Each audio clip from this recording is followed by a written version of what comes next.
ഇന്ന് നമുക്ക് വളരെ പോപ്പുലർ ചിക്കൻ വിഭവമായിട്ടുള്ള മഹാരാഷ്ട്രീയൻ സ്പൈസി കോലാപൂരി ചിക്കൻ എങ്ങനെ ഉണ്ടാക്കണമെന്ന് നോക്കാം കേട്ടോ. അപ്പോൾ അതിന് വേണ്ടിയിട്ട് ഞാനിവിടെ 1 കിലോ ചിക്കൻ എടുത്തിട്ടുണ്ട്. ഇത് നമുക്കൊന്ന് മാരിനേറ്റ് ചെയ്തെടുക്കണം.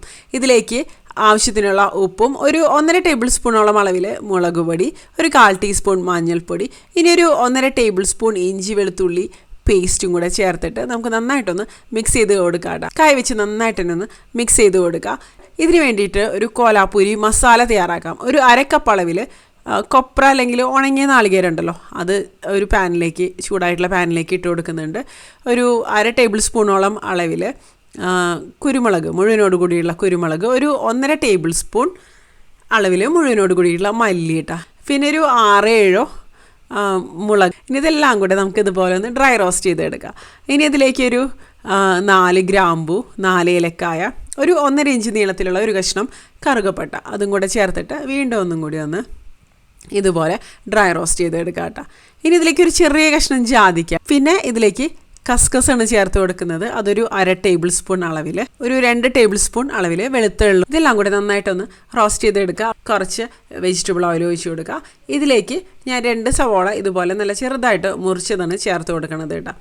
ഈ സവാള നല്ല പോലെ ഒന്ന് വഴറ്റിയെടുക്കുക, നന്നായിട്ടൊന്ന് വഴന്ന് വരണം കേട്ടോ. അപ്പോഴേക്കും നമ്മുടെ ഈ ഒരു കോലാപൂരി മസാലയുടെ കാര്യങ്ങളൊക്കെ ഒന്ന് തണുത്ത് വന്നിട്ടുണ്ട്. ഇത് നമുക്കൊരു മിക്സിയുടെ ജാറിലിട്ടിട്ടൊന്ന് പൊടിച്ചെടുക്കാം കേട്ടോ. ഇതുപോലെ ഒന്ന് പൊടിച്ചെടുത്തിട്ടുണ്ട്. ഇനി ഇതിലേക്ക് നമുക്ക് വെള്ളം ഒഴിച്ച് കൊടുക്കുക. 1/4 കപ്പോളം അളവിൽ വെള്ളം ഇതിലേക്ക് ചേർക്കുന്നുണ്ട് കേട്ടോ. എന്നിട്ട് തിക്കായിട്ടുള്ള ഒരു പേസ്റ്റാക്കി ഒന്നും കൂടി ഒന്ന് നമുക്കൊന്ന് ബ്ലെൻഡ് ചെയ്ത് എടുക്കാവുന്നതുള്ളൂ. കണ്ടോ, ഇതുപോലെ നല്ല തിക്കായിട്ട് ഒരു പേസ്റ്റ് റെഡി ആയിട്ട് വന്നിട്ടുണ്ട്. ഇനി ഇത് വെള്ളമൊന്നും ഒഴിക്കാതെ നന്നായിട്ട് ഒന്ന് അരച്ചെടുക്കുക. അപ്പോഴേക്കും നമ്മുടെ സവാളയൊക്കെ കണ്ടോ ഇതുപോലൊരു ലൈറ്റ് ഗോൾഡൻ ഷെയ്ഡിലേക്ക് തന്നെ വന്നിട്ടുണ്ട്. ഇത് മതി. ഇതിലേക്ക് നമുക്ക് ആ ഒരു മാരിനേറ്റ് ചെയ്ത് വെച്ച ആ ഒരു ചിക്കൻ പീസസൊക്കെ ചേർത്ത് കൊടുക്കുക കേട്ടോ. അതിനുശേഷം നന്നായിട്ടൊന്ന് മിക്സ് ചെയ്ത് കൊടുക്കുക. അതിനുശേഷം നമുക്ക് അടച്ചു വെച്ചതിന് ശേഷം ഒന്ന് കുക്ക് ചെയ്തെടുക്കാം കേട്ടോ. ഒരു 5-6 മിനിറ്റ് കഴിഞ്ഞപ്പോഴേക്കും ഇതിൻ്റെ ഉള്ളിൽ നിന്ന് ഇതുപോലെ കുറച്ച് വെള്ളമൊക്കെ ഒന്ന് പുറത്തോട്ട് വന്നിട്ടുണ്ട് കേട്ടോ. ഇതിലേക്ക് നമ്മൾ നേരത്തെ തയ്യാറാക്കി വെച്ച ഒരു ടൊമാറ്റോ പേസ്റ്റ് ഉണ്ടല്ലോ, അത് ചേർത്ത് കൊടുക്കാം. അപ്പോൾ കുറഞ്ഞ തീയിൽ വെച്ചിട്ട് വീണ്ടും നമുക്കിതൊന്ന് അടച്ച് വെച്ച് കുക്ക് ചെയ്തെടുക്കാം കേട്ടോ. ഒരു 10 മിനിറ്റ് കുക്ക് ചെയ്തെടുക്കാം. ഇനി നമുക്കിതൊന്ന് തുറന്ന് നോക്കാം കേട്ടോ.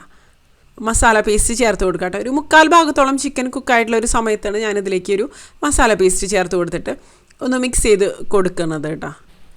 അപ്പോൾ വീണ്ടും ഇത് ഇരുന്നൊന്ന് നന്നായിട്ട് കുക്കായിട്ട് നന്നായിട്ടൊന്ന് എണ്ണ തെളിഞ്ഞ് വരണം. കണ്ടില്ലേ, ഇതുപോലെ അത്യാവശ്യം നല്ല തിക്കായിട്ട് തന്നെയാണ് ഇത് ഇരിക്കണത്. അടിപൊളി കോലാപൂരി ചിക്കൻ കറി